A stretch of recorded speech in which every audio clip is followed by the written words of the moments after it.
շնորհակալություն մեր հրավերը ընդունելու համար։ Անցած շաբաթ Միքայել Սրբազանը կալանավորվեց 2 տարի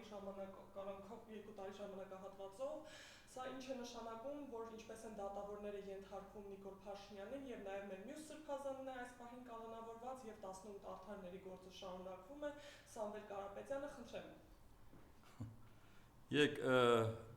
ամենազավեշտը նա է, որ արդեն այլևս խոսել Նիկոլ Փաշինյանի գործողությունների, հրահանգների եւ այլն արդեն անիմաստ է։ Պետք է ասել, թե ոնց են ենթարկվում նրա հրահանգներին այն մարդիկ, որոնք որ պետք է որ պատիվ ունենան, արժանապատվություն, պետք է պրոֆեսիոնալ իրենց մակարդակը պահեն, այսինքն ես հիմա ուզում եմ հասկանամ դատավորներ, որոնք որ այդպես հրահանգով իրականացնում են նրա ցանկությունները կամ այս իշխանության ցանկությունները։ Լավ, դուք վաղը պատասխան եք տալու ձեր արչև, ձեր ընտանիքի արչև, ձեր ժողովրդի արչև, վերջապես ձեր պրոֆեսիոնալ այդ շրջապատի արչև։ Դուք դրա մասին գոնե մտածում եք։ Արմինե Մելիքսեթյան, չգիտեմ, ուրիշ են Արմեն Դանելյան եւ այլ ինչեր ազգանուններ կան, որոնց այդքան հեշտ չէ հիշվում։ Հասկանալի էր, չէ, որ այո, դուք վախեցաք կամ դուք ինչ որ մի պարտականություն եք կատարում, դուք ինչ որ վախենում եք, որ ձեր պաշտոնը կկորցնեք եւ այլն։ Լավ, տիկին, բայց դուք կարող եք, չէ, գոնե փոխել կամ այս կամ այն հոդվածը, կարող եք նրան պայմանական դատապարտել, գոնե, չեմ ասում, այնքան խիզախություն ունենայիք, որ հրաժարվեիք, որտեղ պարզ երևում է, որ դա շինծու գործ է, որ դա ընդհանրապես հրահանգ է, պատվեր է, որ դուք անպայման նրան պետք է կալանավորեք։ Բա ոնց կարելի էր հոգևոր դասի մարդուն այն էլ այնպիսին, ինչպիսին Միքայել Սրբազանն է։ Ինչպես կարելի էր նրան ուրեմն ուղարկել բանտ եւ հանգիստ խղճով գնալ այդ օրը տուն, հա։ Ես իրոք չեմ կարողանում հասկանալ։ Չէ՞ որ դուք չեք դատել հանցագործին։ Դուք դատել եք հոգևոր դասի ամենաբարձր մակարդակի մարդկանցից մեկին, որը ամբողջ իր կյանքով հաստատել է, որ ինքը այս երկրի, մեր երկրի ամենամեծ հայրենասերներից է, մեր ժողովրդի արչև ունի մեծ հեղինակություն եւ այլն։ Եվ որովհետեւ այսօրվա այս իշխանավորը, որը որ գտնում է, որ իր ասածը բոլորը պետք է ենթարկեն եւ կատարեն, դուք էլ նույնն եք անում։ Արդարադատությունը չի մահանալու արդարությունը, այդ մի բան է, եւ հետո երբ որ հանգարց Աստված մի արած է իհարկե, բայց որևէ միտեղ ձեզ մոտ անհաջողություն լինի, մեղմ եմ ասում, չզարմանաք։ Կյանքը շատ արդար է այդ տեսակետից։ Անպայման ձեզ պատասխան տալու է։ Այդ բումերանգը գալու է։ Եվ այստեղ է, որ հիմա մենք պետք է ասենք, որ մենք խոսենք արդեն այն մարդկանց մասին, դիմենք նրանց, ովքեր կամակատար են դարձել։ Որովհետև խոսել Նիկոլի վերաբերյալ իմաստ չունի, նա ծրագրավորված ֆունկցիոնալ ուրեմն գործողություններ է կատարում։ Նա արդեն մեզ համար պարզ է եւ հասկանալի է, որ այդ համակարգը, որպեսզի մենք այդ համակարգից դուրս գանք եւ փոխենք այդ համակարգը, անհրաժեշտ է, որ իրենց հեռացնենք, սա պարզ է։ Բայց լավ, այն մարդիկ, որոնք որ այդ իրավապահ մարմիններում են աշխատում, դատախազությունում են աշխատում, որոնք գալիս են մեղադրանք են ներկայացնում, ասում եմ իրականում անմեղ մարդկանց, բայց հետո էլ շատ մեղմ են վերաբերվում իրական հանցագործներին։ Ոնց հասկանանք ձեզ։ Ես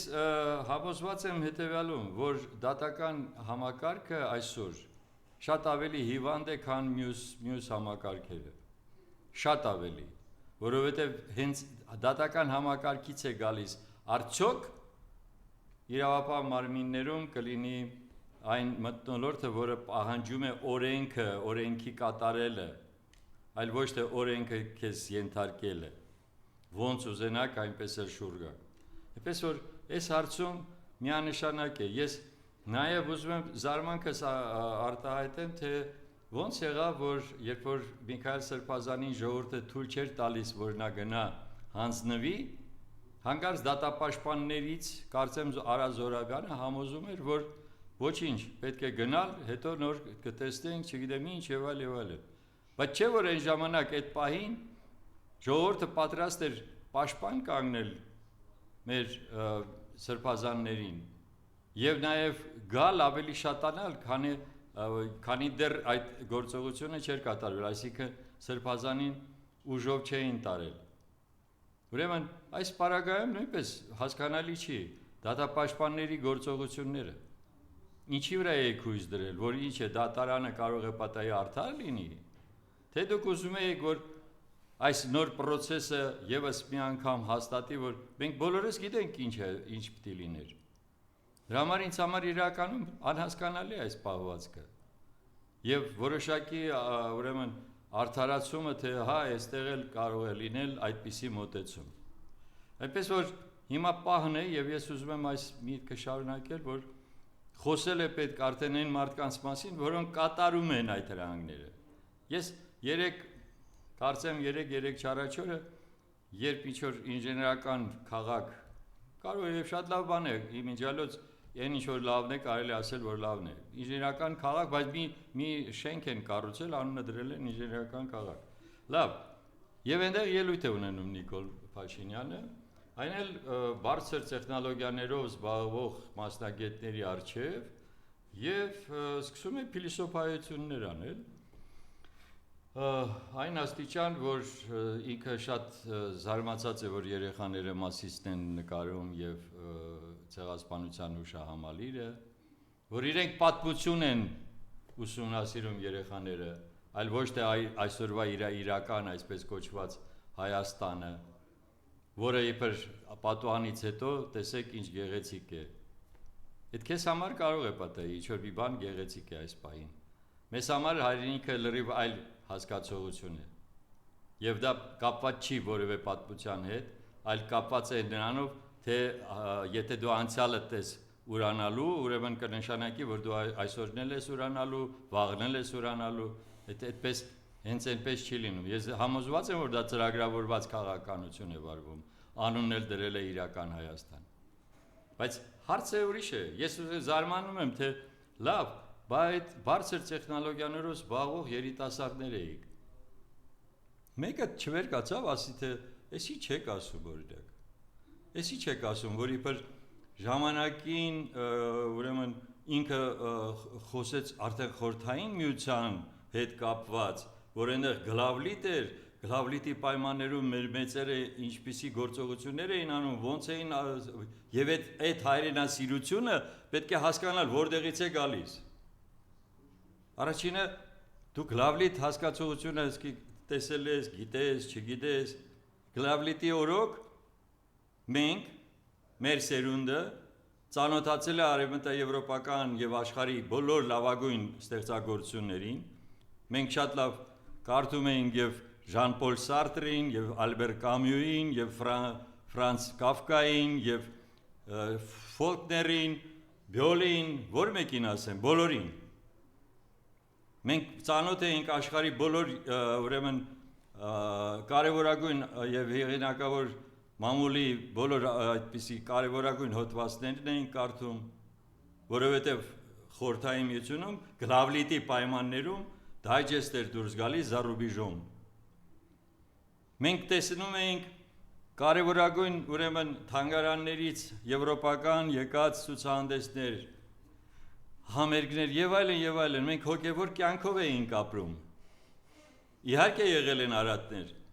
Իմ ընտանիքն է այդ արատների զոհը նաև 37 թվականի։ Բայց որ մի համակարգում է, որ այսօրվա քո համակարգում է ամեն ինչը ճշմարիտ։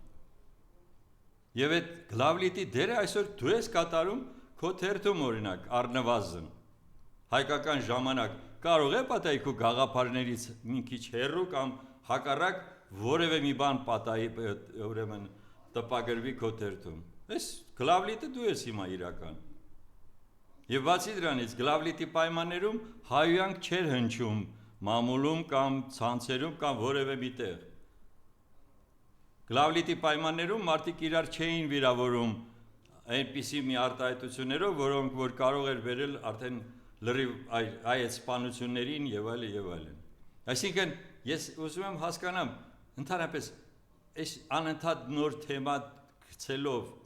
ինչին ես ուզում գնաս, որ ուզում ես ասես, որ մեր մեծերը Պարուշ Սևակը, երբ որ գրել էր իր Գեղեցի լույսը եւ ընդհանրապես անլռելի զանգակատունը եւ այլն, դա ուրիշ գաղափարախոսություն էր, դա հենց ազգային գաղափարախոսությունն էր։ Կամ Հովանես Շիրազը, կամ Սիլվա Կապուտիկյանը, կամ որ մեկին ասեմ, Ավետիք Իսահակյանը, այսպիսի մակերեսային տգետին համապատասխան դատողություններով մոլորեցնում ես այս երիտասարդների, ուզում ես փոխես նրանց հոգեբանությունը, նրանց հոգեկերտվածքը, փորձում ես ամեն ինչ անել, որպեսզի իրոք կտրվեն իրենց արմատներից, որ պարզում է, որ արդեն Մարտիրոս Սարյանը, որ Արարատ էր նկարում, տառապում էր ինչ-որ մի, չգիտեմ ինչ մոլուցքով, հա? Կամ ցանկացած մեր կոմպոզիտոր Արամ Խաչատուրյանը Սպարտակ եւ Գայանե բալետները, որը հայկական ամբողջովին հայկական ոգով էր կառուցված։ Ես իրոք ցավում եմ միայն մեկ բանի համար, որ մենք այս ժամանակը թույլ ենք տվել, այս լավագույն եւ կարեւոր ժամանակը թույլ ենք տվել, որ կառավարեն այսպիսի մարդիկ, որոնք իսկապես կորցրել են ամեն ինչ, որոնք համոզված բացահայտում են, որ Արցախը հանձնողը իրենք չեն, որովհետև այնտեղ մի հատ հեղաշրջում եղավ, 10 ամիս դուք բլոկադայի մեջ պահեցիք հայ ժողովրդի այդ հատվածին, դուք մատին չկպցրեցիք, որևէ գործողություն չարեցիք, ադրբեջանցիները մի 20-30 հոգով կանգնել էին այնտեղ, այդքան դժվար էր նրանց այնտեղից հեռացնելը, եթե որևէ մի իսկապես կամք լիներ, որպեսզի դուք դա իրականացնեիք, այսինքն դուք միայն ու միայն տրամադրված էիք Արցախը հանձնելու։ Եվ հիմա փորձում եք ինչ-որ անհետետ բաներ հնարել, թե այսինչ է հրամանագիր տվեց, այն մյուսը չգիտեմ ինչ արեց, հետո էլ ստիպված եղավ ժողովուրդը դեղից հեռանալ, որ ցեղասպանվի, չցեղասպանվի, դուք հիմա ասում եք, այ մենք չէինք, այդ դուք էիք։ Այդ դուք էիք կառավարողը։ Դուք էիք եկել ես 7 տարի արդեն հների մասին, հին, հասկացանք։ Եկել եք որպեսզի սխալները ուղղեք, չէ՞, եթե եկել եք իրոք դրա համար։ Ինչ եք նույնը ընդհատանում եւ անընդհատ ասում, բա դուք, հա հետո։ Հիմա դուք պատասխան տվեք ձեր արածի եւ չարածի համար։ Այնպես որ ես եւս մեկ անգամ ուզում եմ շեշտեմ, որ մենք հիմա պետք է դիմենք մեր ժողովրդին, բացատրելու, որ այս ինչ որ ասում է, սա հատուկ մոլորեցնելու, հատուկ փոխելու ձեր, ասում եմ, հոգեկերտվածքը, ձեր հոգեբանությունը, որպեսզի դուք հասկանաք, որ չի լինում ազգ, որը որ մոռանում է իր անցյալը, չի լինում ազգ, որը որ հրաժարվում է իր որևէ անցյալի կարևորագույն, ուրեմն, էջերից, այդպիսի ազգ վերանում է ուղղակի, եւ ես հիմա ցավում եմ, որ այսօրվա տրամադրությունները ժողովրդի մոտ, որ այսօր իբր խաղաղություն է, դուք հասկանում եք, ցեղասպանությունը, երբ որ կատարվեց 1915 թվականին, այսպիսի անտարբերության պայմաններում կատարվեց։ Երբ որ ամեն մի գյուղ ասում էր, լավ, այսօր ինձ չեն կոտորել, ուրեմն ինձ հետ բան չի լինի, այն մյուս գյուղն են կոտորել, տեսնենք հələ ոնց կապրենք մենք։ Մի օրինակ ունենք ունեցել իսկապես ուրեմն պայքարող, դա Մուսալերն էր, եւ Մուսալերի 40 օրվա ուրեմն այդ հերոսական պայքարը գոնե ավարտվեց նրանով, որ փրկվեց 4000-ից ավելի մարդ։ Եվ ով է գրել այդ պատմությունը։ Ֆրանց Վերֆելը, ավստրիացի գրողը։ Եվ նա է փառաբանել հենց այդ գործողությունը, այսինքն աշխարհը եւ ընդհանրապես քաղաքակիրթ մարդիկ գնահատում են մարդկանց պայքարի կարողությունը եւ պայքարի իրականությունը։ Իսկ հիմա նայում են հայ ժողովրդին, ասում են, լավ, դուք էս ինչ պատահեց ձեզ հետ։ Դուք, որոնք միավորված են, գիտեք, ես համոզված եմ, որ այս բոլոր այս ուրեմն մանիպուլյացիաներով, այս մոլորեցնելով, հիմա գալու է նրան, որպեսզի 88 թիվը, 88 թվի ազգի միասնությունը վերացնի, մոռացության տա եւ դրա վրա ծաղրանք անի։ Ես ուղղակի համոզված եմ, որովհետեւ այդ բոլոր գործողությունները, բոլոր այդ ձևակերպումները, թե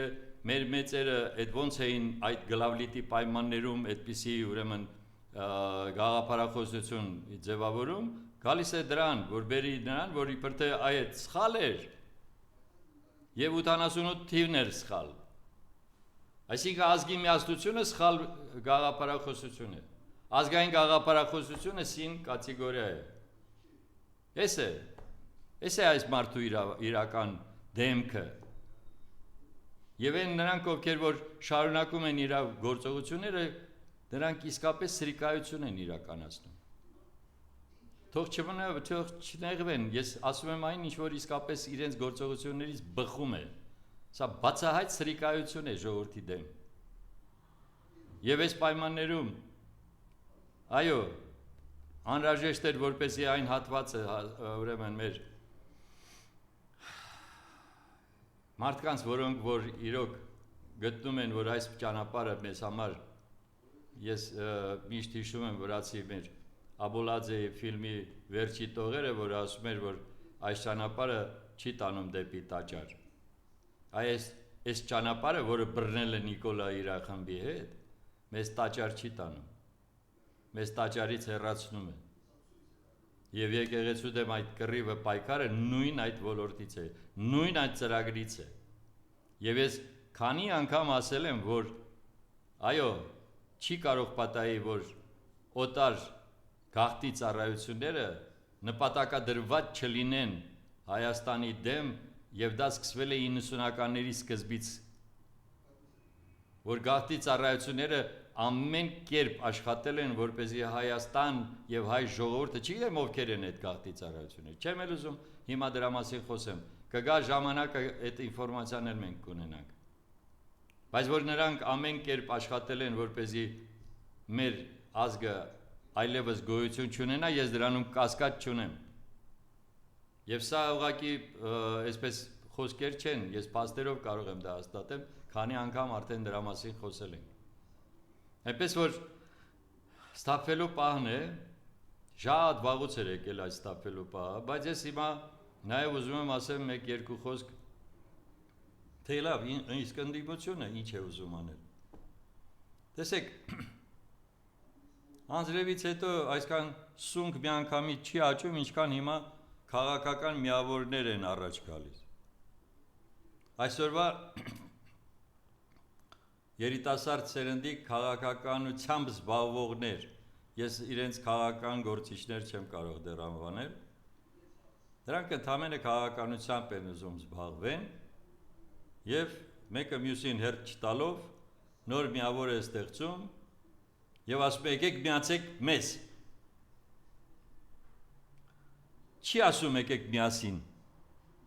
ինչ որ մենք ասեցինք, երբ որ ստեղծեցինք միասին շարժումը, մենք ոչ մեկին չասեցինք եկեք մեզ միացեք, մենք ասում ենք եկեք միասին, որովհետև եթե դուք տրամադրված եք, համարում եք, որ այս իշխանությունը չի կարող շարունակել եւ ծաղկացնել, զարգացնել մեր երկիրը, իրականում զարգացնել, ապա դուք առաջին հերթին պետք է լուծեք այդ խնդիրը, հեռացնել այս իշխանությունը։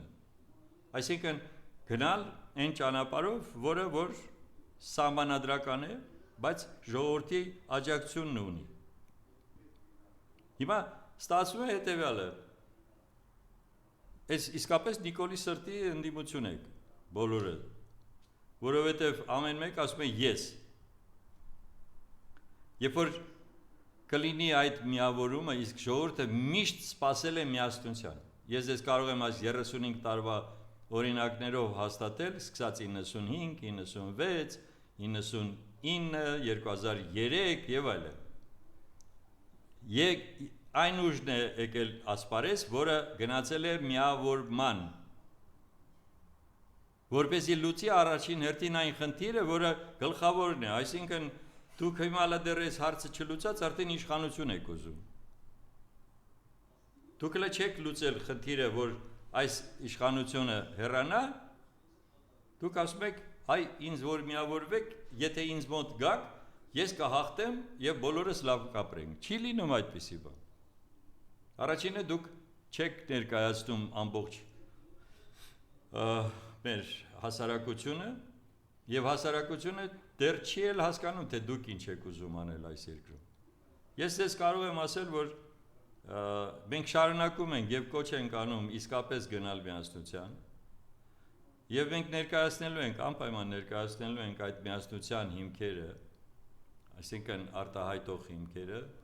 այն ելքը, որ կարելի է եւ իրականացնել ամենայն բոլոր հնարավորություններով կարելի է իրականացնել եւ դա ելի նորից փորձ է լինելու ասելու թե ժողովուրդ ջան, եկեք միասին, այ եթե ուզում եք քաղաքական գործիչներ դառնաք, ռեալ քաղաքական գործիչներ, ապա բարի եղեք մի հատ համակերպվեք ձեր գաղափարակից մարդկանց հետ, գոնե հեռու կամ մոտիկ, ամեն դեպքում այսօր եթե խոսքը գնում է, որ Հայաստանի Հանրապետությունը պետք է իրոք իր դերն ու տեղը նորից վերարտադրի եւ նորից վերականգնի իր հեղինակությունը։ Այս հարցը եկեք լուծենք, որովհետև առանց դրա հետո նոր կորոշենք ով, ինչ քայլերով, ինչպիսի ծրագրով եւ այլն, ինչ նոր ընտրություններով, որովհետև այլ կերպ իհարկե ընտրություններով, բայց հիմա այս պահին անընդհատ ասում եմ, ես դեռ նոր աճում հողից դուրս է եկել, արդեն ասում եմ ես եմ ամենամեծը, ես եմ ամենալավը, ինչ ասեմ, դա մանկական հիվանդություն է, որը որ պետք է որ գոնե մինչև 30 տարեկան անպայման անցած լիներ։ Ցավում է, որ այս թեմաներով ենք խոսում, բայց ուրիշ ելք չկա եւ ես նաեւ ուզում եմ եւս մեկ անգամ ասեմ, որ այն սուտը, որը անընդհատ հրամցնում են մեր ժողովրդին ելնելով թե տեսեք ինչ հաջողություններ բյուջեն ավելացավ 2-3 անգամ, չգիտեմ եւ այլն մեր ուրեմն բարեկեցությունն է բարձրացել,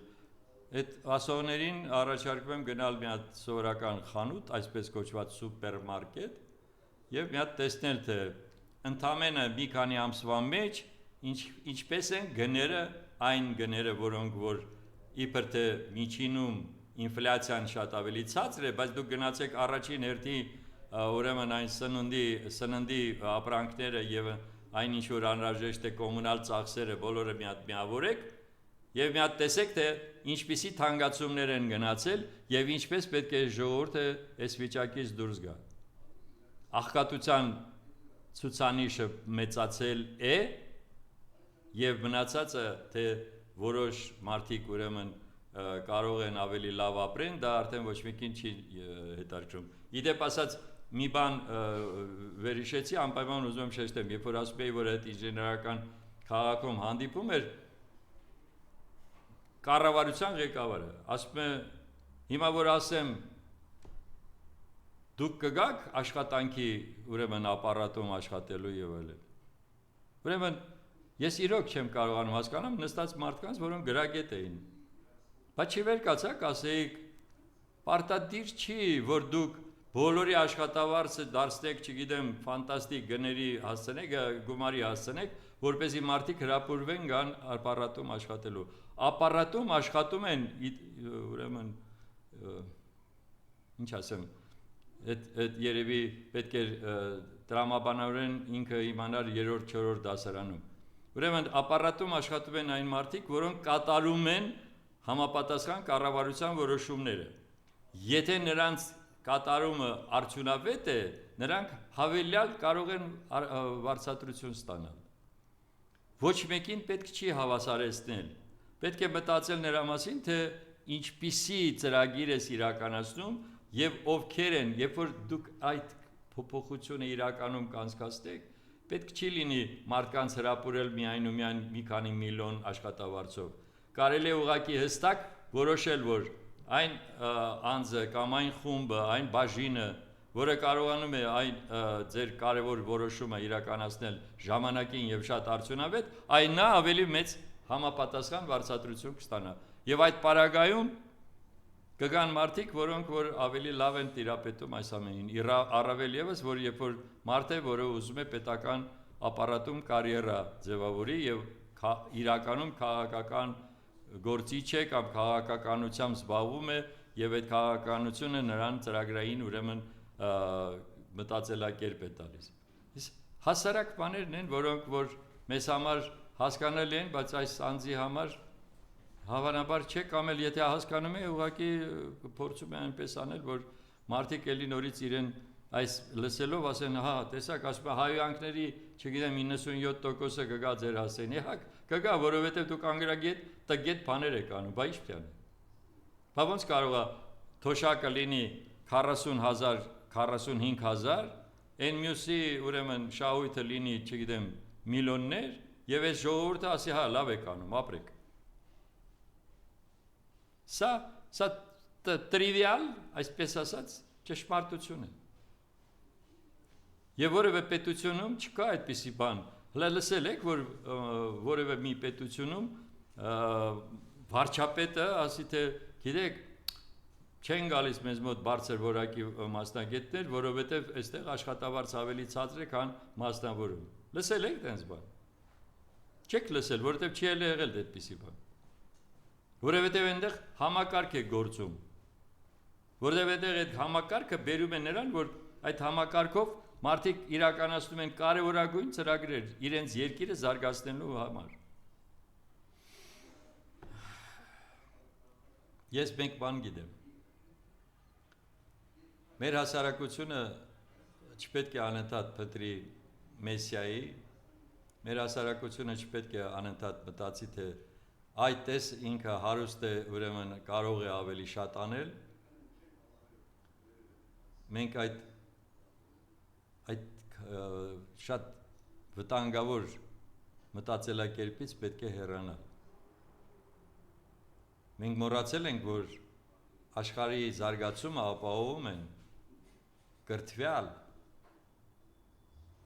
կրթված, շատ անալիտիկ ուղեղ ունեցող, բարձր գաղափարախոսություն կրող, հայրենիքը սիրող, ոչ թե միայն իրենց այդ հատվածը, այլ հայրենիքը սիրող անձեր, որոնք որ միշտ պատմության մեջ մնացել են որպես անհատականություններ եւ ասել, որ եթե հանգարց փորձեք համեմատել, ես սա ամենայն լրջությամբ եմ ասում, Խորհրդային Միության տարիների, որքան էլ նրանց մոտ տարբեր բաներ են եղել, առաջնորդներին այսօրվա առաջնորդի հետ, դա անհնար է ուղղակի պատկերացնել։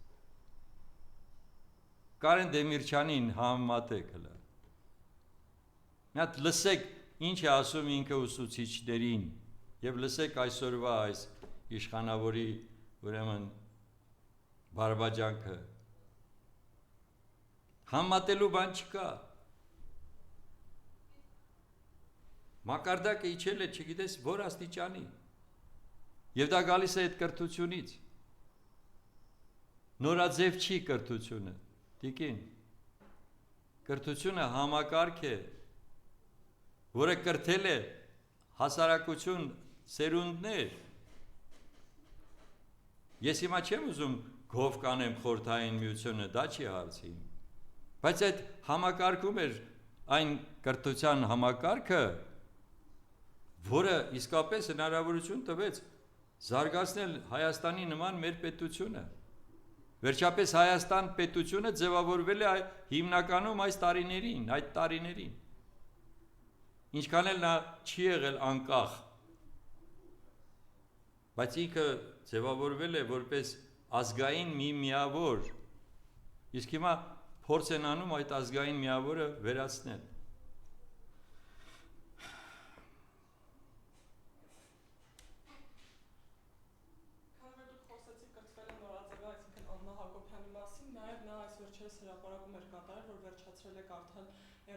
Չի կարդացել, ավարտել է,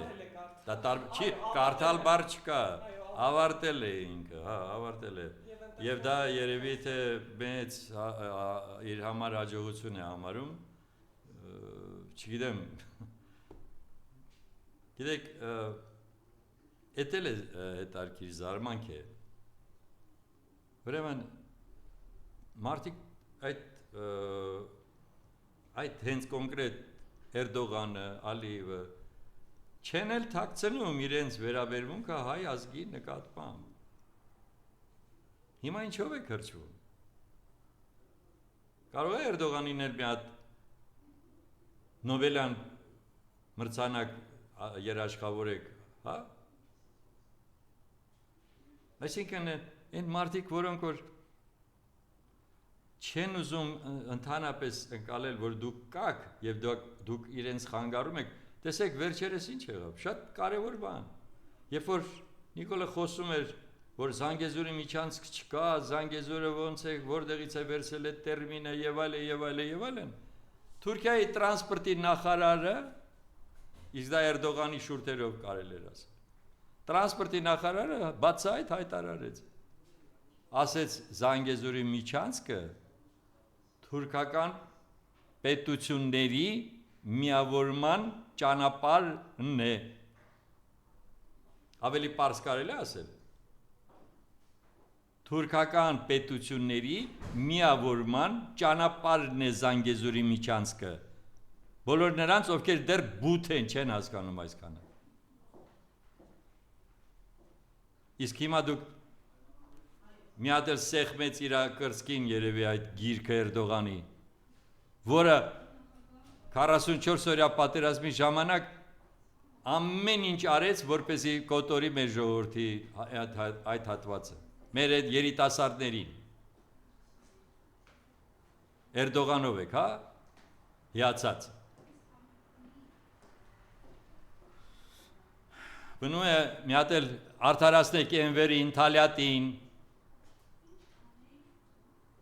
հա, էդ էլ կարող է պատահի գա, այդ ժամանակն էլ կարող է գա։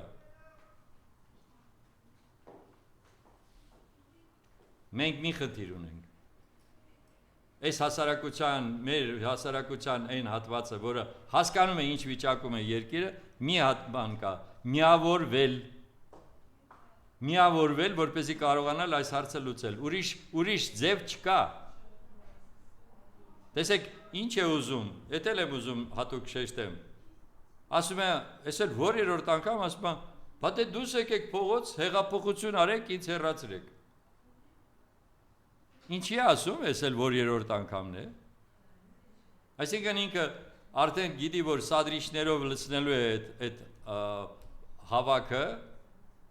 համակարգն էլ իրավապահային հատվածը, որը որ ծառայում է միայն ու միայն իր հրահանգներն է կատարում, նա էլ ուրեմն պատրաստ է լինելու, էլի նորից ջարդի ենթարկել, հա։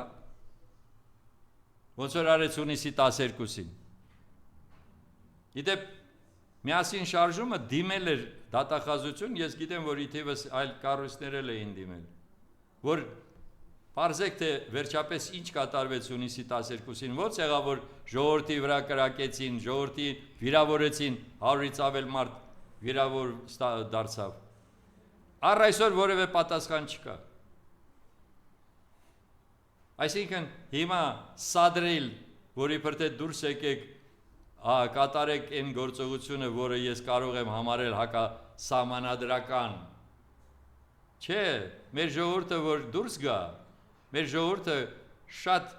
հստակ գիտի, թե ինչպիսի քայլերով կարելի է իրականացնել իր նպատակին հասնել, առանց որևէ այդպիսի սադրանքի, ենթարկվելու այդ սադրանքների։ Եվ ես համոզված եմ, որ ի վերջո ոչ ավելի ուշ իհարկե, բայց այդ ամբողջը պետք է իրականացվի, որովհետև ինչ էլ իրենք հիմա ներկայացնեն որպես հաջողություն, մեկ բան կա, որը ուղղակի ջնջում է բոլոր իրենց հնարավոր, ես որևէ հաջողություն չեմ տեսնում իրանց գործողություններում, բայց ասում եմ հնարավոր հաջողությունները, բոլորը ջնջվում են միայն այն բանով, որ ինքը ենթարկվում է Թուրքիայի եւ Ադրբեջանի պահանջներին։ Այս սա ամենագլխավոր հարցն է։ Եվ օկուպացված տարածքներն են մնացել, եւ որևէ մեր գերիներն են մնացել Բաքվում եւ որևէ գործողություն չի արվում, որպեսզի մեր ուրեմն եւ գերիներին եւ պատանտներին, որոնք մեր Արցախի ղեկավարությունն են նրանց ազատագրելու հարցում, ոչ մի գործողություն, այնպես որ միասին շարժումը շարունակելու է իր այդ գաղափարի իրականացումը,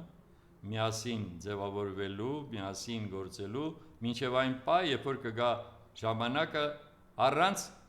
այս իշխանության իրականացնելու նոր ընտրություններ։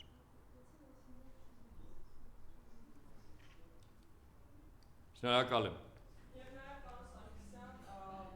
Հարաքյարի սպանության մասին, նաև այս վերջերս 3 տեղի ունեցավ, արդեն հարձակվել են եւ քանդել են այդ Վոլոդիա Գրիգորյանի եղբոր իբրև թե Նարեկ Օհանյանի եղբոր գերեզմանը եւ այսօր ընտրվեց Հարաքյարի նոր համայնքապետ, ինչ զարգացումներ են, ինչ է կարծում սա ինչի հետևանք է։ Այն ինչ որ ես արդեն ասացի, դա հետևանք է այս իշխանության վարած քաղաքականության, այսինքն այն որ ատելություն առաջացնի մի հատվածի մոտ մյուս հատվածի դեմ, որպեսզի ամեն կերպ փորձի, որ մեր ժողովուրդը ենթարկվի իրենց այս ահավոր, այսպես կոչված գաղափարախոսությանը իրական Հայաստանի։ Սա պարզ երևում է, որ ինքն է հաշվեհարդար տեսնում բոլոր նրանց հետ, ովքեր որ հակառակորդ են կամ կարող են լինել հակառակորդ։ Այս դատավարությունները, այս սպանությունները բոլորը վկայում են դրա մասին։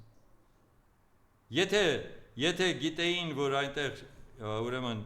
լարված իրավիճակ է եւ իրավապահ մարմինները որևէ քայլ գործողություն չեն կատարել դա կանխելու համար, ուրեմն կնշանակի իշխանությունը հենց դա էլ ուզում էր։ Սա է։ Այստեղ մեկնաբանելու առանձնապես որևէ բան չկա։ Եվ ես համոզված եմ, որ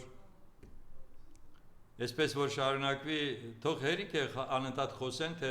այ տեսեք, ձեր ժամանակ այսքան սպանություններ, այսքան, հա, իրոք այդ ամենը եղել է։ Բայց հիմա դուք եկել եք նրա համար, որ այդ բոլոր երևույթները չլինեն։ Այլ ոչ թե խրախուսվեն իշխանության կողմից։ Այլ ոչ թե դուք նախապատրաստեք հարձակում հայ առաքելական եկեղեցու վրա։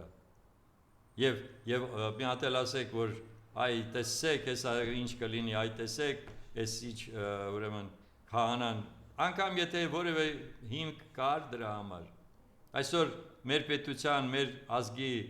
ուրեմն կարիքները այնպիսին են, անհրաժեշտությունը այնպիսին է, որ մենք իրոք պետք է մտածենք, թե ոնց ենք միավորվում, ազգային միասնությունը ոնց ենք ապահովում, որպեսզի կարողանանք այս թշնամիներին հետ շպրտել։ Էլ եմ հիշեցնում, էլ եմ ուզում շեշտեմ, Թուրքիան չի թաքցնում, Ադրբեջանը նույնպես, Զանգեզուրի այսպես կոչված միջանցքը թուրքական պետությունների միավորման ճանապարհն է, վերջ,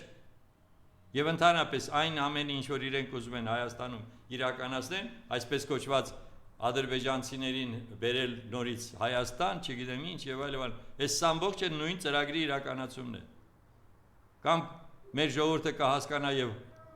դրա դեմ դուրս կգա, կամ ուղղակի ուրեմն այսենց կամաց, այսպես հյուծվենք և կվերանանք, այլևս որպես ազգ չենք լինի։ Սա եթե ոմանց դուր է գալիս, ես կարծում եմ, որ իսկական հային և հայրենասեր հային դա համակերպել ինքը չի կարող։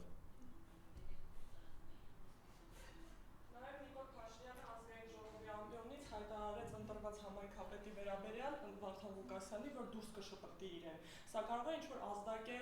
եկող վաղաշաբաթի ընտրությունների վերաբերյալ։ Միանշանակ առաջին հերթին ազդակ է, որ Վարդան Ղուկասյանը, որը որ իրականում ընտրված քաղաքապետ է, այդպիսին էր նաև Մամիկոն Ասլանյանը, այդպիսին էին մի շարք այլ քաղաքապետեր և համայնքապետեր։ Եթե սա էր ձեր ժողովրդավարությունը, որը երեկ չառաջորը նույնպես ինչ-որ որոշ տիկնայք այնտեղ ներկայացնում էին, բա իհարկե տեսեք ինչ ռեյտինգներ ունենք, չգիտեմ ինչեր ունենք եվրոպական կառույցների կողմից։ Իհարկե ձեր նման իշխանությունը շատ էլ դուրեկան է այն կառույցների համար, որոնք ուրիշ նպատակներ են դրել այս տարածաշրջանում իրականացնելու համար։ Այնպես որ նույնը իհարկե կարող է ամեն ինչ արվի որպեսզի վաղարշապատի ընտրությունները հանգարց իրենց տապալումը չապահովեն, բայց ելի եմ կրկնում, այն ընդդիմադիր ուժերը, որոնք որ հիմա համարում են, որ անհրաժեշտ է պայքարով հեռացնել, շատ լավ, համակերպվեք, համաձայնեցրեք ձեր գործողությունները, միասնական արեք եւ դա իրոք կբերի հաջողության։ Եվ ոչ ոք չի կարող դրա դեմը առնել։ Միասնության դեմը ոչ ոք չի կարող առնել։ Այսա է ամբողջ խնդիրը։ Այնպես որ Վարդան Ղուկասյանին ես ուղղակի ուզում եմ ասեմ, որ այո, պետք է իրեն խորհուրդ տալ, ինքը իրեն որպես եւ որպես հայ եւ որպես տղամարդ է պահում, հետո ինչ որ դուր չի գալիս ձեզ այն գաղափարը, որը ինքը արտահայտել է, հետո ինչ։ Ձեր գաղափարներն էլ մեզ չի դուր գալիս։ Մենք էլ գանք ձեզ շպրտենք դուրս։ Այնպես որ այս իրավիճակում վաղարշապատում ես արդեն ասել եմ, որ միասին շարժումը միանշանակ պաշտպանելու է մեր խորհրդի անդամ միասին շարժման համակարգող խորհրդի անդամ Խաչիկ Մանուկյանի տեխնացիությունը, բայց մենք շատ ուրախ կլինենք, եթե ընթացքում պարզվի, որ միասնական գործողություններով են ընդդիմադիր տեխնացիաները, ընդդիմադիր շարժումները գնում ընտրությունների։ Այս դա կլինի ամենամեծ հաջողությունը։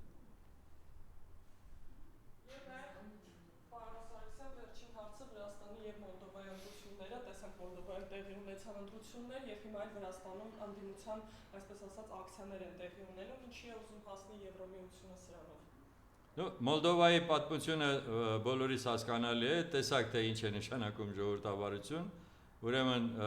այնտեղ որտեղ որ ընդհանրապես վերահսկելի չէր, թե ինչպիսի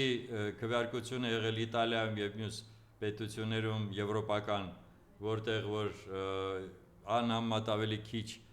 մոլդովացիներ են ապրում, քան Ռուսաստանում 10,000 բյուլետեն, այնտեղ 300,000 բյուլետեն, դե հասկանալի է, չէ՞ ինչ էր։ Եվ բացի դրանից Պրիդնիստրովյան թույլ չտվեցին, որ իսկապես նրանց այդ ժողովուրդը կարողանա մասնակցել, շատ փոքր թիվներ մասնակցել, այսինքն եվրոպական եւ նաեւ ուրեմն Ֆրիդրիխ Մերց, Մակրոն եւ Տուսկ Այս երեք ուրեմն պետությունների ղեկավարներ գալիս են Քիշինյով, որպեսզի պաշտպանեն այդ Մայա Սանդուի տեխնացիությունը։ Այդ եթե որևէ մի ուրիշ պետության ներկայացուցիչ աներ, պատկերացնում եք ինչ վայնասուն էր բարձրանալու ամբողջ Եվրոպայով մեկ։ Որ եթե որևէ մեկը գար ասեր, ես պաշտպանում եմ հակառակորդին, այդ Սանդուի հակառակորդին։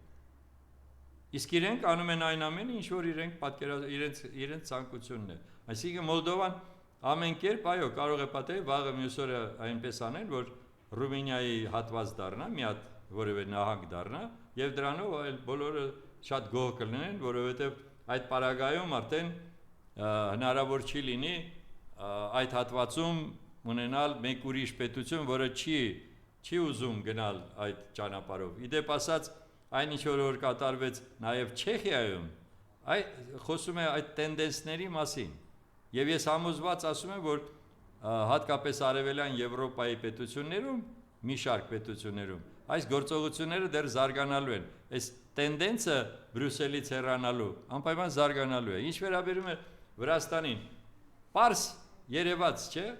Վրաստանի իշխանությունները եւ ժողովրդի մեծամասնությունը ուղղակի հիասթափվեց եվրոպական այդ մոդելից,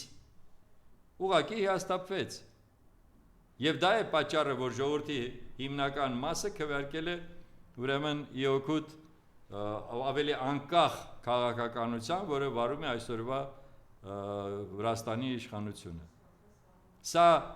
խոսում են նրա մասին, որ հայեր, մի հատ դուք էլ ինքներդ մի հատ հասկացեք, մի հրապուրվեք, իբր ձեզ հիմա ազատ վիզա են տալու, չգիտեմ ինչ են անելու, մի հատ հասկացեք ինչ է կատարվում ընդհանրապես այդ եվրոպական միությունում, ուր են տանում այդ որոշ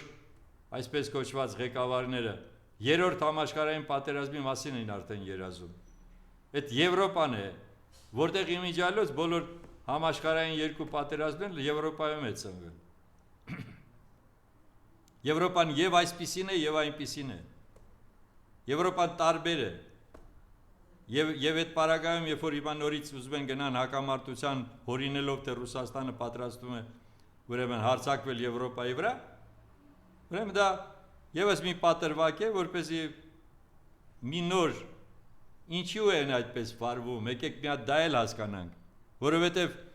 ռազմաարդյունաբերության գլխավոր գիգանտները եւ ֆինանսական կառույցների ղեկավարները միայն կարող են հարստանալ պատերազմի ժամանակ։ Այսինքն իրենց գերշահույթը կարող է լինել միայն պատերազմի ժամանակ։ Եվ սա է պատճառը, այլ ոչ թե այսպես կոչված ժողովրդավարության, դեմոկրատիայի հաղթանակը, չգիտեմ ինչ եւ այլն։ Այդ սա սուտ գաղափարներ են, որոնք որ այսպես այս որոշ չկրթված կներեք այդ արդայությանս մարդկանց համար դարձել է ինչ որ այսպես ասած վերջին ինստանցիան ճշմարտության։ Դա կամ պետք է հասկանալ, կամ պետք է փորձել հասկանալ, կամ պետք է սովորել, կամ էլ լսել նրանց, ովքեր այդ ամենը գիտեն եւ ասում են։ Այլ ոչ թե հրապուրվել մի բանով, ոնց որ հիմա շատերն են, թուրքերը կգան, առևտուր կանեն, կհարստանանք։ 3 մատի կոմբինացիա են ցույց տալու ձեզ եւ արդեն են ցույց տալիս։ Այնպես որ այն ինչ որ եղավ Վրաստանում այս վերջին օրերին, եւս մեկ անգամ հաստատեց, եթե